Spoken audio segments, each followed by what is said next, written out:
سلام دوستان، من نازنین هستم. 10 سالمه و چون اولین ویدیومه لطفا منو حمایت کنید و چون عدس پلو غذای مورد علاقمه دیگه گفتم اولین ویدیو رو با عدس پلو افتتاح کنیم. به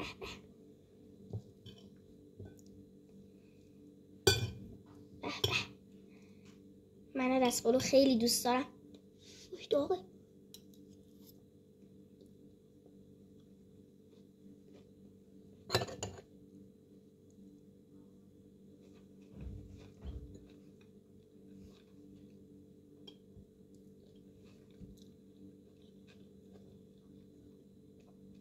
اصلا کلا عدس پلو من خیلی دوست دارم، یعنی هر چقدر بخورم سیر نمیشم، حتی اگه گوشت من باشه بازم میخورم. شاید مثلا یه بشقاب کاملمو بخورم.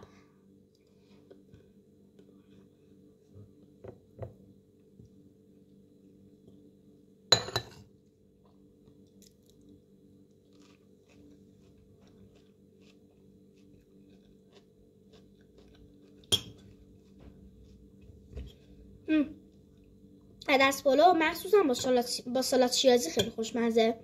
من که با سالاد شیرازی خیلی دوست دارم.